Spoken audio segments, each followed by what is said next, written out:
The Cut Glass Bowl by F. Scott Fitzgerald. Reading by Bologna Times.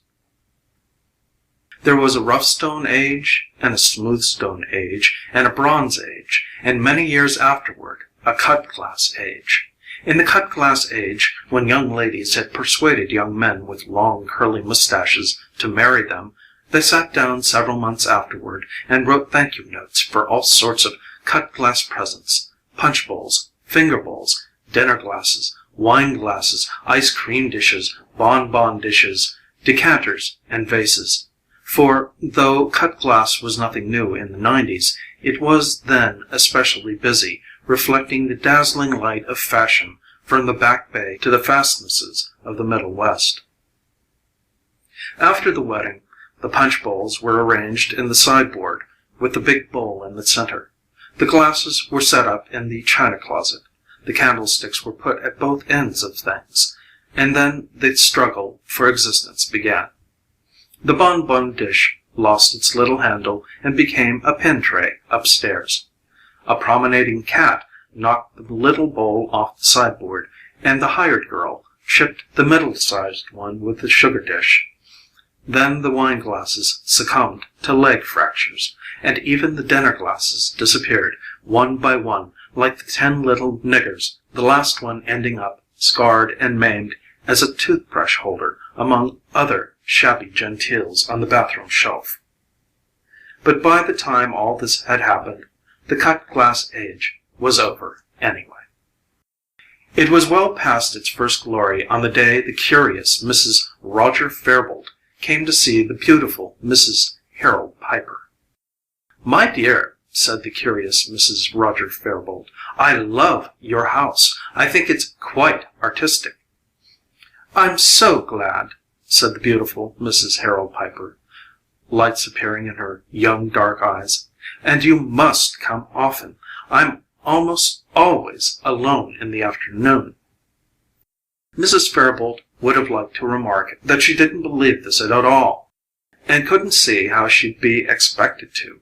It was all over town that Mr. Freddie Gedney had been dropping in on Mrs. Piper 5 afternoons a week for the past 6 months.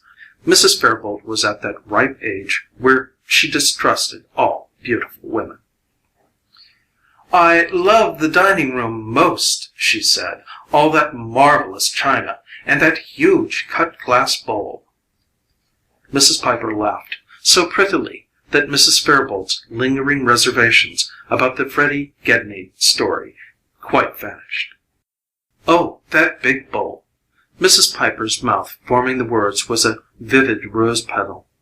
"There's a story about that bowl." "Oh? You remember young Carlton Canby? Well, he was very attentive at one time, and the night I told him I was going to marry Harold 7 years ago, in '92, he drew himself way up and said, 'Evelyn, I'm going to give a present that's as hard as you are, and as beautiful, and as empty, and as easy to see through.' He frightened me a little.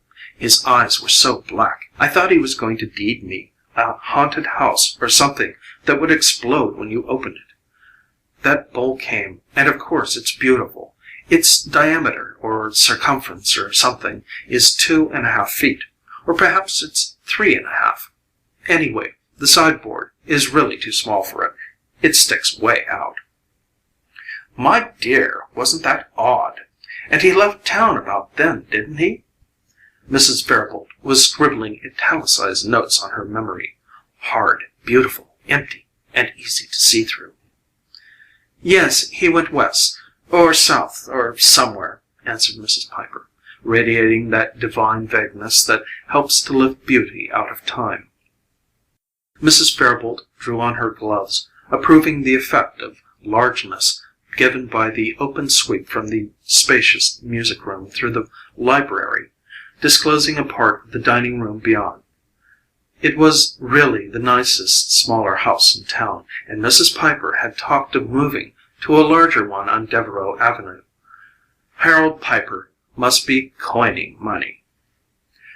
As she turned into the sidewalk under the gathering autumn dusk, she assumed that disapproving, faintly unpleasant expression that almost all successful women of 40 wear on the street. If I were Harold Piper, she thought, I'd spend a little less time on business and a little more time at home. Some friend should speak to him.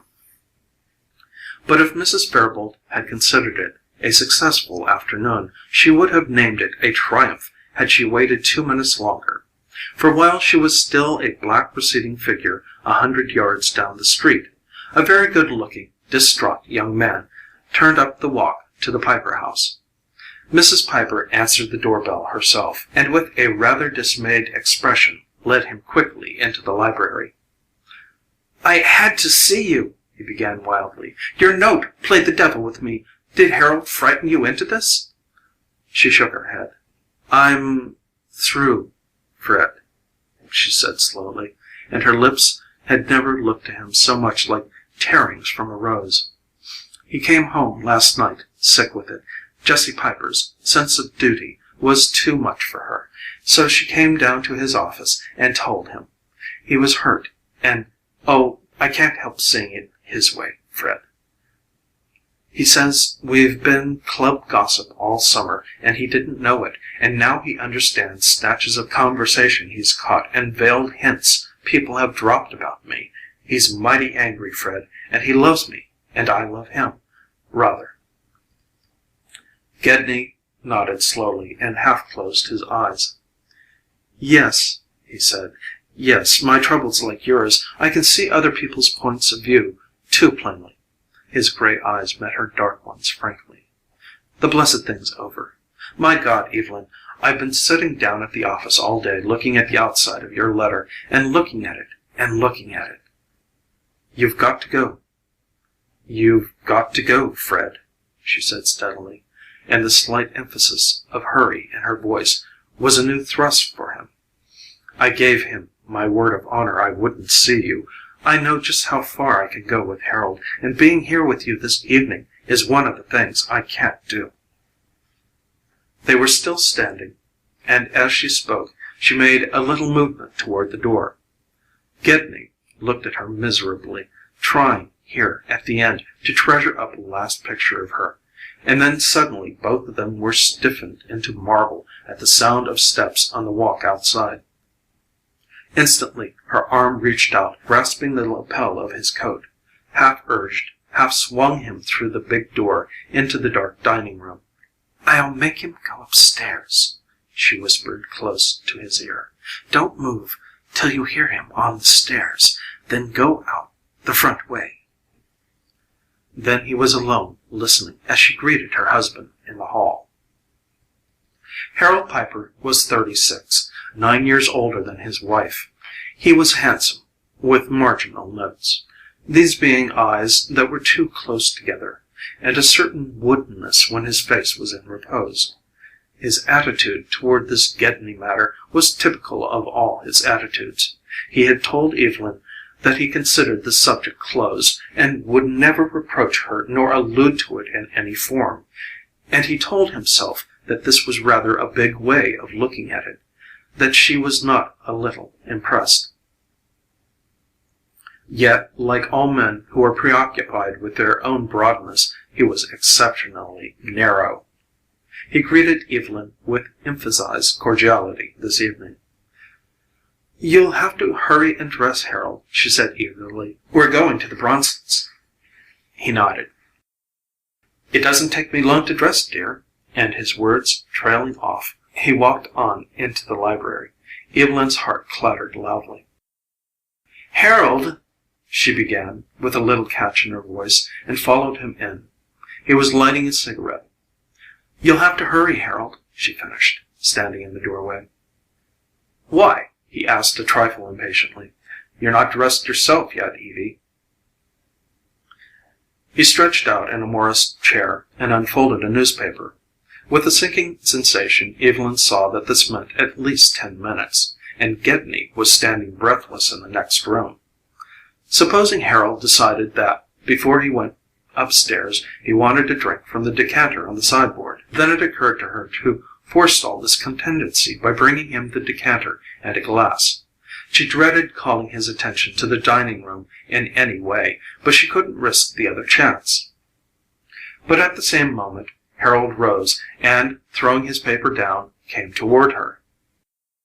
"Evie, dear," he said, bending and putting his arms about her, "I hope you're not thinking about last night." She moved close to him, trembling. "I know," he continued. "It was just an imprudent friendship on your part. We all make mistakes." Evelyn hardly heard him. She was wondering if by sheer clinging to him she could draw him out and up the stairs. She thought of playing sick, asking to be carried up. Unfortunately, she knew he would lay her on the couch and bring her whiskey. Suddenly, her nervous tension moved up a last impossible notch. She had heard a very faint but quite unmistakable creak from the floor of the dining room. Fred was trying to get out the back way. Then her heart took a flying leap as a hollow, ringing note like a gong echoed and re-echoed through the house. Gedney's arm had struck the big cut-glass bowl. "What's that?" cried Harold. "Who's there?" She clung to him, but he broke away, and the room seemed to crash about her ears. She heard the pantry door swing open, a scuffle, the rattle of a tin pan, and in wild despair she rushed into the kitchen and pulled up the gas. Her husband's arm slowly unwound from Gedney's neck, and he stood there, very still, first in amazement, then with pain dawning in his face. "My golly!" he said in bewilderment, and then repeated, "My golly!"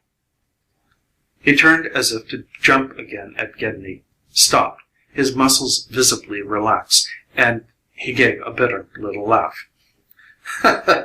"You people! You people!"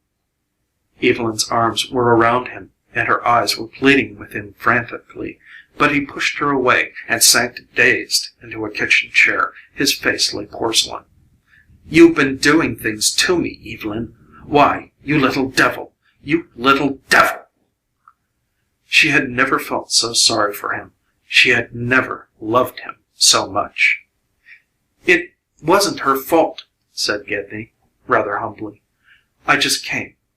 But Piper shook his head, and his expression when he stared up was as if some physical accident had jarred his mind into temporary inability to function. His eyes, grown suddenly pitiful, struck a deep, unsounded chord in Evelyn, and simultaneously a furious anger surged in her. She felt her eyelids burning. She stamped her foot violently. Her hands scurried nervously over the table, as if searching for a weapon, and then she flung herself wildly at Gedney. "Get out!" she screamed, dark eyes blazing, little fists beating helplessly on his outstretched arm. "You did this! Get out of here! Get out! Get out! Get out!" Part 2. Concerning Mrs. Harold Piper, at 35, opinion was divided. Women said she was still handsome. Men said she was pretty no longer. And this was probably because the qualities in her beauty that women had feared and men had followed had vanished. Her eyes were still as large and as dark and as sad, but the mystery had departed. Their sadness was no longer eternal, only human, and she had developed a habit, when she was startled or annoyed, of twitching her brows together and blinking several times. Her mouth also had lost. The red had receded, and the faint downturning of its corners when she smiled, that had added to the sadness of the eyes and been vaguely mocking and beautiful, was quite gone. When she smiled now, the corners of her lips turned up. Back in the days when she reveled in her own beauty, Evelyn had enjoyed that smile of hers. She had accentuated it. When she stopped accentuating it, it faded out, and the last of her mystery with it.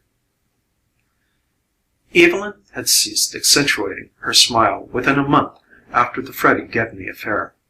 Externally, things had gone and very much as they had before. But in those few minutes during which she had discovered how much she loved her husband, Evelyn had realized how indelibly she had hurt him. For a month she struggled against aching silences, wild reproaches, and accusations. She pled with him, made quiet, pitiful little love to him, and he laughed at her bitterly, and then she, too, slipped gradually into silence, and a shadowy, impenetrable barrier dropped between them. The surge of love that had risen in her she lavished on Donald, her little boy, realizing him almost wonderingly as a part of her life. The next year, a piling up of mutual interests and responsibilities and some stray flicker from the past brought husband and wife together again. But after a rather pathetic flood of passion, Evelyn realized that her great opportunity was gone. There simply wasn't anything left. She might have been youth and love for both, but that time of silence had slowly dried up the springs of affection, and her own desire to drink again at them was dead. She began for the first time to seek women friends, to prefer books she had read before, to sew a little where she could watch her two children, to whom she was devoted. She worried about little things. If she saw crumbs on the dinner table, her mind drifted off the conversation. She was receding gradually into middle age. Her 35th birthday had been an exceptionally busy one, for they were entertaining on short notice that night. As she stood in her bedroom window in the late afternoon, she discovered that she was quite tired. 10 years before, she would have lain down and slept, but now she had a feeling that things needed washing. Maids were cleaning downstairs, bric-a-brac was all over the floor, and there were sure to be grocery men that had to be talked to, imperatively. And then there was a letter to write Donald, who was 14 and in his first year away at school. She had nearly decided to lie down, nevertheless, when she heard a sudden familiar signal from little Julie downstairs. She compressed her lips, her brows twitched together, and she blinked. "Julie!" she called. "Ow!" prolonged Julie plaintively. Then the voice of Hilda, the second maid, floated up the stairs. "She cut herself a little, Miss Piper." Evelyn flew to her sewing basket, rummaged until she found a torn handkerchief, and hurried downstairs. In a moment, Julie was crying in her arms as she searched for the cut, faint, disparaging evidences of which appeared on Julie's dress. "My thumb!" explained Julie. "Oh, turts!"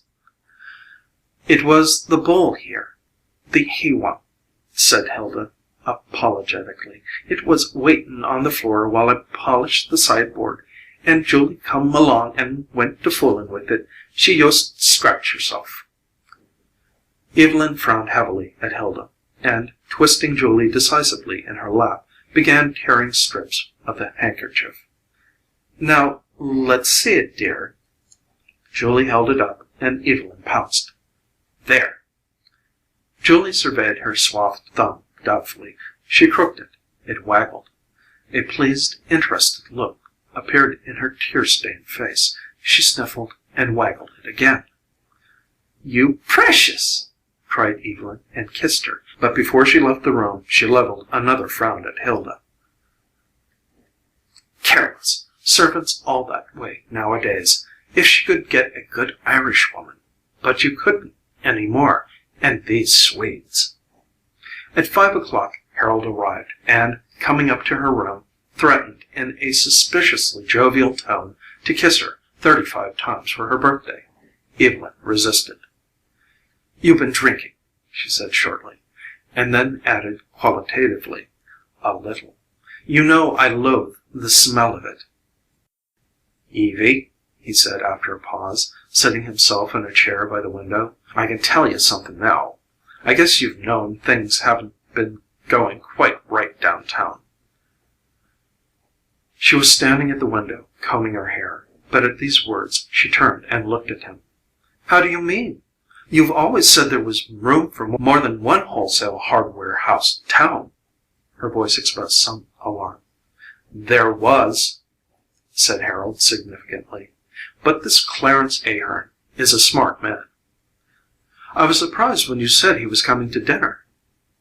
"Evie," he went on, with another slap at his knee, "after January 1st, the Clarence Ahern Company becomes the Ahern Piper Company, and Piper Brothers, as a company, ceases to exist. Evelyn was startled. The sound of his name in second place was somehow hostile to her. Still, he appeared jubilant. I don't understand, Harold. Well, Evie, Ahern has been fooling around with Marks. If those two had combined, we'd have been the little fellow, struggling along, picking up smaller orders, hanging back on risks. It's a question of capital, Evie, and Ahern and Marks would have had the business, just like Ahern and Piper is going to now. He paused and coughed, and a little cloud of whiskey floated up to her nostrils. Tell you the truth, Evie, I've suspected that Ahern's wife had something to do with it. Ambitious little lady, I'm told. Guess she knew the Markses couldn't help her much here. Is she common? Asked Evie. Never met her, I'm sure, but I don't doubt it. Clarence Ahern's name's been up at the country club 5 months. No action taken. He waved his hand disparagingly. Ahern and I had lunch together today and just about clinched it, so I thought it'd be nice to have him and his wife up tonight. Just have 9, mostly family. After all, it's a big thing for me, and of course we'll have to see something of them, Evie. Yes, said Evie thoughtfully. I suppose we will. Evelyn was not disturbed over the social end of it, but the idea of Piper Brothers becoming the Ahern Piper Company startled her. It seemed like going down in the world. Half an hour later, as she began to dress for dinner, she heard his voice from downstairs. Oh, Evie, come down. She went out into the hall and called over the banister. What is it? I want you to help me make some of that punch before dinner.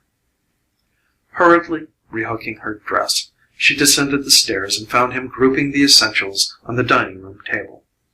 She went to the sideboard and, lifting one of the bowls, carried it over.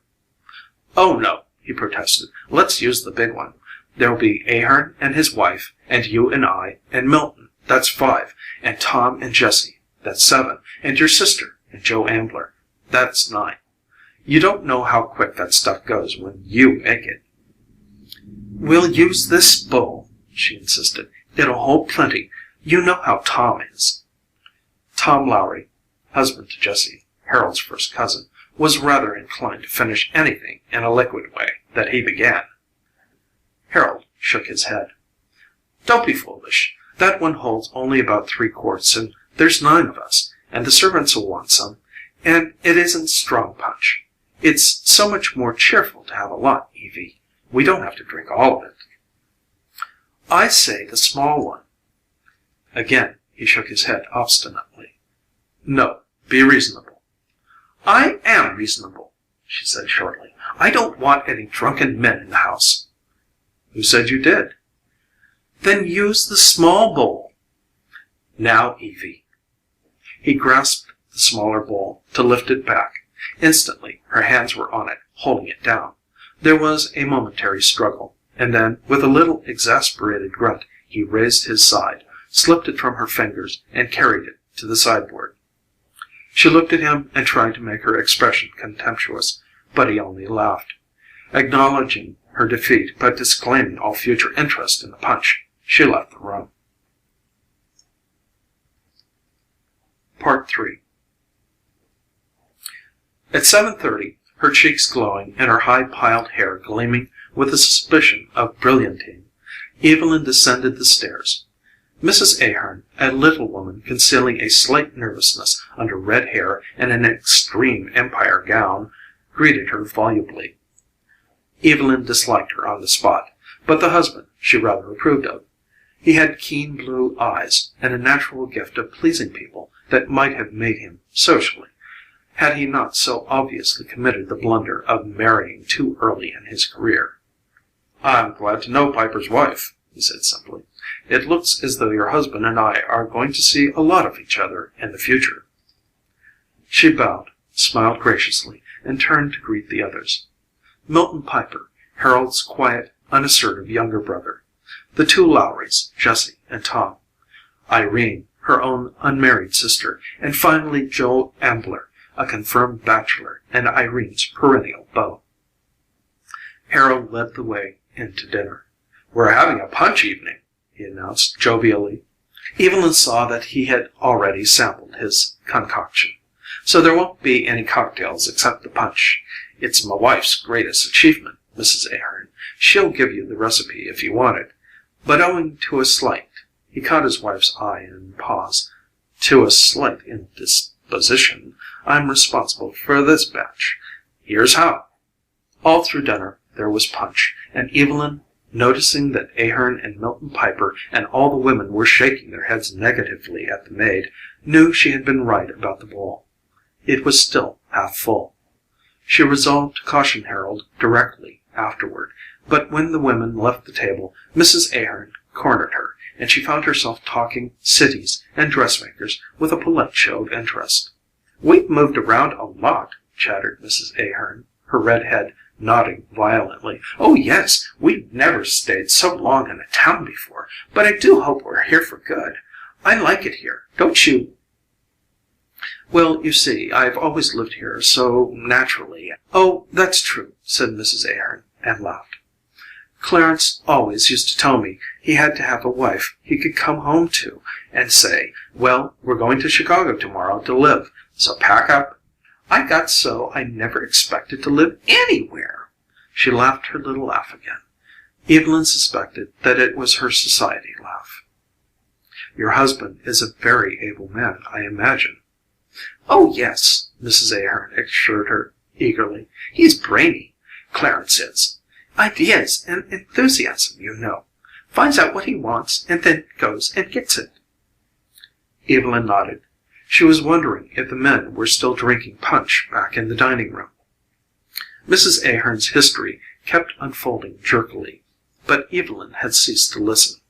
The first odor of masked cigars began to drift in. It wasn't really a large house, she reflected. On an evening like this, the library sometimes grew blue with smoke, and next day one had to leave the windows open for hours to air the heavy staleness out of the curtains. Perhaps this partnership might. She began to speculate on a new house. Mrs. Ahern's voice drifted in on her. "I really would like the recipe if you have it written down somewhere." Then there was a sound of chairs in the dining room, and the men strolled in. Evelyn saw at once that her worst fears were realized. Harold's face was flushed, and his words ran together at the ends of sentences, while Tom Lowry lurched when he walked, and narrowly missed Irene's lap when he tried to sink onto the couch beside her. He sat there, blinking dazedly at the company. Evelyn found herself blinking back at him, but she saw no humor in it. Joe Ambler was smiling contentedly and purring on his cigar. Only Ahern and Milton Piper seemed unaffected. "It's a pretty fine town, Ahern," said Ambler. "You'll find that." "I found it so," said Ahern pleasantly. "You find it more, Ahern," said Harold, nodding emphatically, "if I've anything to do with it." He soared into a eulogy of the city, and Evelyn wondered uncomfortably if it bored everyone as it bored her. Apparently not. They were all listening attentively. Evelyn broke in at the first gap. "Where have you been living, Mr. Ahern?" she asked interestedly. Then she remembered that Mrs. Ahern had told her, but it didn't matter. Harold mustn't talk so much. He was such an ass when he'd been drinking, but he plopped directly back in. "Tell you, Ahern, first you want to get a house up here on the hill. Get Stern House or Ridgeway House. Want to have it so people say, 'There's Ahern House.' Solid, you know, that's the effect it gives." Evelyn flushed. This didn't sound right at all. Still, Ahern didn't seem to notice anything amiss, only nodded gravely. "Have you been looking—" But her words trailed off unheard as Harold's voice boomed on. "Get a house. That's start. Then you get to know people. Snobbish town first toward outsider, but not long after know you. People like you." He indicated Ahern and his wife with a sweeping gesture. "All right. Cordial as anything. Once get by first bar, bar, bar. No. Then he swallowed and then said barrier, repeated it masterfully. Evelyn looked appealingly at her brother-in-law, but before he could intercede, a thick mumble had come crowding out of Tom Lowry, hindered by the dead cigar which he gripped firmly with his teeth.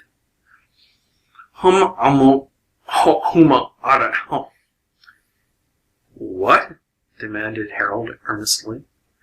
Resignedly and with difficulty, Tom removed the cigar. That is, he removed part of it, and then blew the remainder with a whack across the room, where it landed liquidly and limply in Mrs. Ahern's lap. Beg pardon, he mumbled, and rose with the vague intention of going after it. Milton's hand on his coat collapsed him in time, and Mrs. Ahern not ungracefully flounced the tobacco from her skirt to the floor, never once looking at it. I was saying, continued Tom thickly, before it happened, he waved his hand apologetically toward Mrs. Ahern. I was saying I heard all truth, that country club matter. Milton leaned and whispered something to him. Let me alone, he said petulantly. Know what I'm doing. That's what I came for.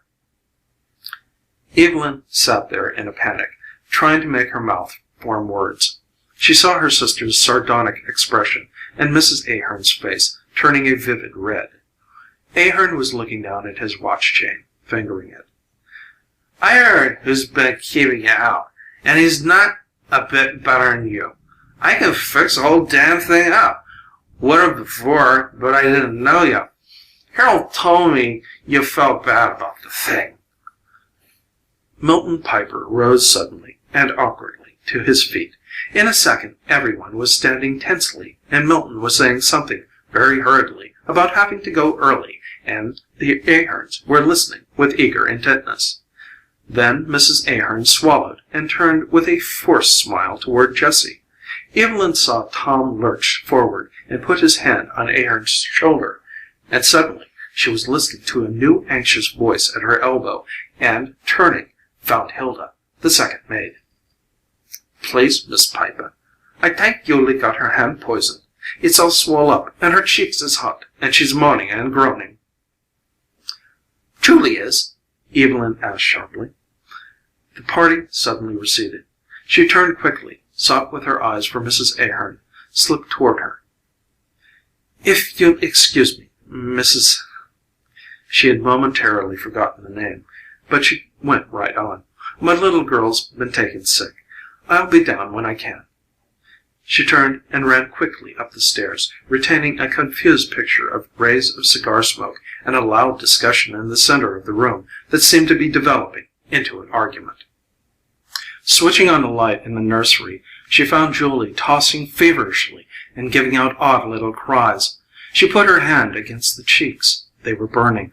With an exclamation, she followed the arm down under the cover until she found the hand.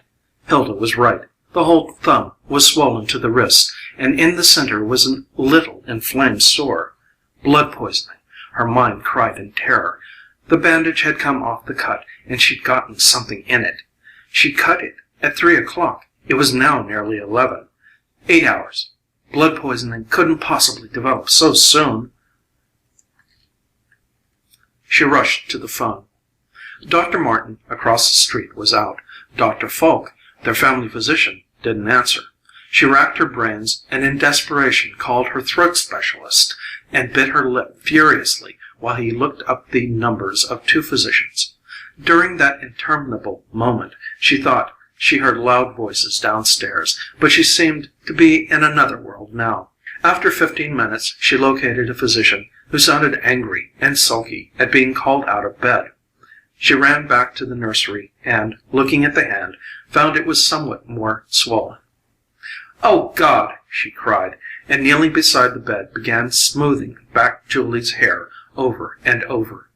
With a vague idea of getting some hot water, she rose and stared toward the door, but the lace of her dress caught in the bed rail and she fell forward on her hands and knees. She struggled up and jerked frantically at the lace. The bed moved, and Julie groaned. Then, more quietly, but with suddenly fumbling fingers, she found the pleat in front, tore the whole pannier completely off, and rushed from the room. Out in the hall, she heard a single, loud, insistent voice, but as she reached the head of the stairs, it ceased, and an outer door banged. The music room came into view. Only Harold and Milton were there, the former leaning against a chair, his face very pale, his collar open, and his mouth moving loosely. "What's the matter?" Milton looked at her anxiously. "There was a little trouble." Then Harold saw her, and, straightening up with an effort, began to speak. "Saw my own cousin, my own house. Goddamn common nouveau riche. Saw my own cousin." "Tom had trouble with Ahern, and Harold interfered," said Milton. "My Lord, Milton," cried Evelyn, "couldn't you have done something?" "I tried. Julie's sick," she interrupted. "She's poisoned herself. Get him to bed if you can." Harold looked up. "Julie sick?" Paying no attention, Evelyn brushed by through the dining room, catching sight, with a burst of horror, of the big punch bowl still on the table, the liquid from melted ice in its bottom. She heard steps on the front stairs. It was Milton helping Harold up, and then a mumble. "Why, Julie's all right." "Don't let him go into the nursery," she shouted. The hours blurred into a nightmare. The doctor arrived just before midnight, and within half-hour had lanced the wound. He left at 2 after giving her the addresses of 2 nurses to call up and promising to return at 6:30. It was blood poisoning. After 4, leaving Hilda by the bedside, she went to her room and, slipping with a shudder out of her evening dress, kicked it into a corner. She put on a house dress and returned to the nursery while Hilda went to make coffee. Not until noon could she bring herself to look into Harold's room, but when she did, it was to find him awake and staring very miserably at the ceiling. He turned bloodshot, hollow eyes upon her. For a minute she hated him, couldn't speak. A husky voice came from the bed. "What time is it?" "Noon." "I made a damn fool." "It doesn't matter," she said sharply. "Julie's got blood poisoning. They may—" she choked over the words. "They think she'll have to lose her hand." "What?" "She cut herself on that bowl." "Last night?" "Oh, what does it matter?" she cried. "She's got blood poisoning. Can't you hear?" He looked at her, bewildered, sat halfway up in bed. "I'll get dressed," he said. Her anger subsided, and a great wave of weariness and pity for him rolled over her. After all, it was his trouble, too. "Yes," she answered listlessly. "I suppose you'd better." Part 4. If Evelyn's beauty had hesitated at her early 30s, it came to an abrupt decision just afterward and completely left her. A tentative outlay of wrinkles on her face suddenly deepened, and flesh collected rapidly on her legs and hips and arms. Her mannerism of drawing her brows together had become an expression. It was habitual when she was reading or speaking, and even while she slept. She was 46. As in most families whose fortunes have gone down rather than up, she and Harold had drifted into a colorless antagonism. In repose, they looked at each other with the toleration they might have felt for broken old chairs. Evelyn worried a little when he was sick, and did her best to be cheerful under the wearying depression of living with a disappointed man. Family bridge was over for the evening, and she sighed with relief. She had made more mistakes than usual this evening, and she didn't care. Irene shouldn't have made that remark about the infantry being particularly dangerous. There had been no letter for 3 weeks now, and while this was nothing out of the ordinary, it never failed to make her nervous. Naturally, She hadn't known how many clubs were out. Harold had gone upstairs, so she stepped out on the porch for a breath of fresh air. There was a bright glamour of moonlight diffusing on the sidewalks and lawns, and with a little half-yawn, half-laugh, she remembered one long moonlight affair of her youth. It was astonishing to think that life had once been the sum of her current love affairs. It was now the sum of her current problems. There was the problem of Julie. Julie was 13, and lately she was growing more and more sensitive about her deformity and preferred to stay always in her room reading. A few years before, she had been frightened at the idea of going to school, and Evelyn could not bring herself to send her, so she grew up in her mother's shadow, a pitiful little figure with the artificial hand that she made no attempt to use, but kept forlornly in her pocket. Lately she had been taking lessons in using it because Evelyn had feared she would cease to lift the arm altogether. But after the lessons, unless she made a move with it in listless obedience to her mother, the little hand would creep back to the pocket of her dress. For a while her dresses were made without pockets, but Julie had moped around the house so miserably at a loss all 1 month that Evelyn weakened and never tried the experiment again. The problem of Donald had been different from the start. She had attempted vainly to keep him near her as she had tried to teach Julie to lean less on her. Lately the problem of Donald had been snatched out of her hands. His division had been abroad for 3 months. She yawned again. Life was a thing for youth. What a happy youth she must have had! She remembered her pony, Bijou, and the trip to Europe with her mother when she was 18. Very, very complicated, she said aloud and severely to the moon, and stepping inside, was about to close the door when she heard a noise in the library and started. It was Martha, the middle-aged servant. They kept only one now. "Why, Martha!" she said in surprise. Martha turned quickly. "Oh, I thought you was upstairs. I was just—" "Is anything the matter?" Martha hesitated. "No, She stood there fidgeting. "It was a letter, Mrs. Piper, that I put somewhere." "A letter? Your own letter?" asked Evelyn. "No, it was to you. 'Twas this afternoon, Mrs. Piper, in the last mail. The postman give it to me, and then the back door bell rang. I had it in my hand, so I must have stuck it somewhere. I thought I'd just slip in now and find it." "What sort of a letter? From Mr. Donald?" "No, it was an advertisement maybe, or a business letter. It was a long narrow one, I remember." They began a search through the music room, looking on trays and mantelpieces, and then through the library, feeling on the tops of rows of books. Martha paused in despair. "I can't think where. I went straight to the kitchen. The dining room, maybe." She started hopefully for the dining room, but turned suddenly at the sound of a gasp behind her.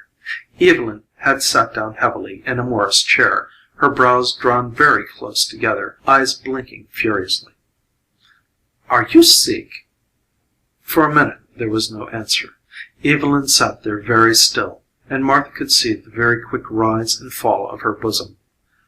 "Are you sick?" she repeated. "No," said Evelyn slowly, "but I know where the letter is. Go away, Martha. I know."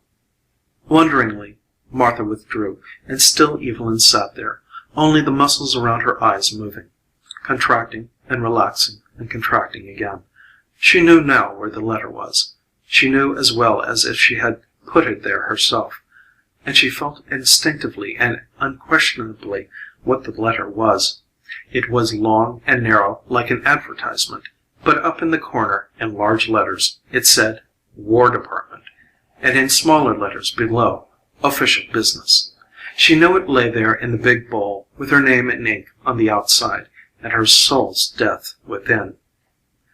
Rising uncertainly, she walked toward the dining room, feeling her way along the bookcases and through the doorway. After a moment she found the light and switched it on. There was the book, reflecting the electric light in crimson squares, edged with black, and yellow squares edged with blue. ponderous and glittering, grotesquely and triumphantly ominous. She took a step forward and paused again. Another step, and she would see over the top and into the inside. Another step, and she would see an edge of white. Another step. Her hands fell on the rough, cold surface.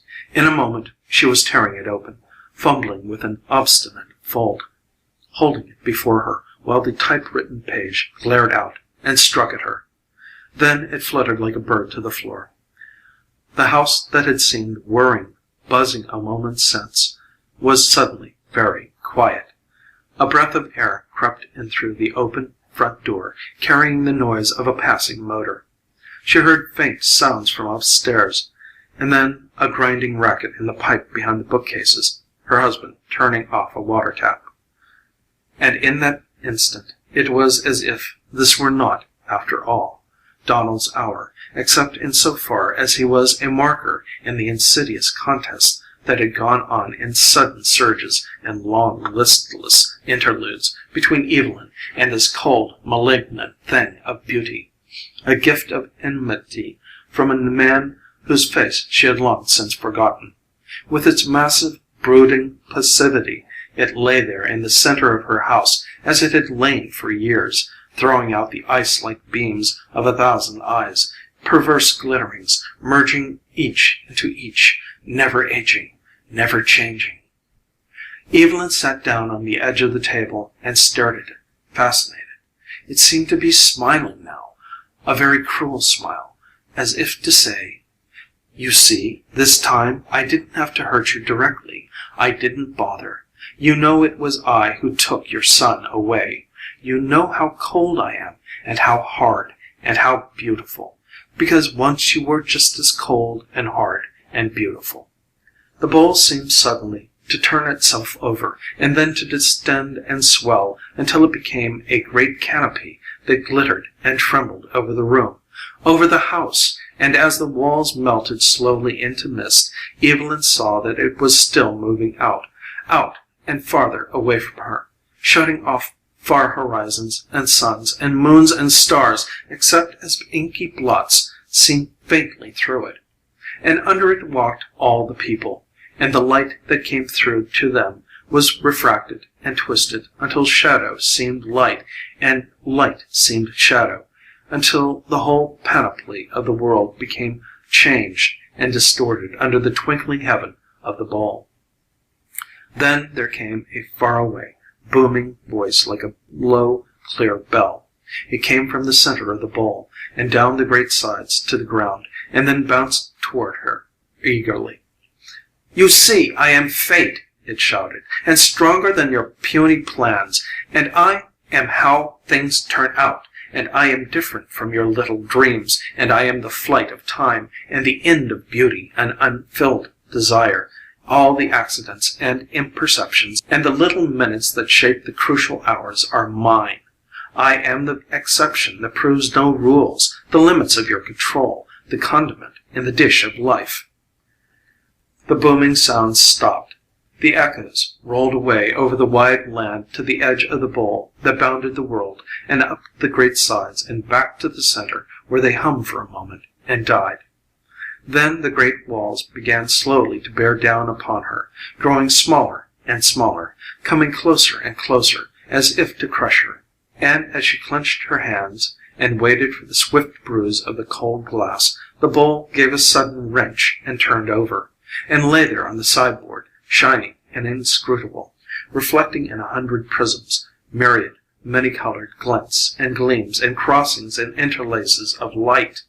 The cold wind blew in again through to the front door, and with a desperate, frantic energy, Evelyn stretched both her arms around the bowl. She must be quick. She must be strong. She tightened her arms until they ached, tautened the thin strips of muscle under her soft flesh, and with a mighty effort raised it and held it. She felt the wind blow cold on her back, where her dress had come apart from the strain of her effort, and as she felt it, she turned toward it and staggered under the great weight, out through the library and on toward the front door. She must be quick. She must be strong. The blood in her arms throbbed dully, and her knees kept giving way under her, but the feel of the cool glass was good. Out the front door she tottered, and over to the stone steps, and there, summoning every fiber of her soul and body for a last effort, swung herself half around. For a second, as she tried to loose her hold, her numb fingers clung to the rough surface, and in that second she slipped, and, losing balance, toppled forward with a despairing cry, her arms still around the bowl. Down. Over the way, lights went on. Far down the block, the crash was heard, and pedestrians rushed up, wonderingly. Upstairs, a tired man awoke from the edge of sleep, and a little girl whimpered in a haunted doze. And all over the moonlit sidewalk, around the still black form, hundreds of prisms and cubes and splinters of glass reflected the light in little gleams of blue, and black edged with yellow, and crimson edged with black. End of The Cut Glass Bowl by F. Scott Fitzgerald.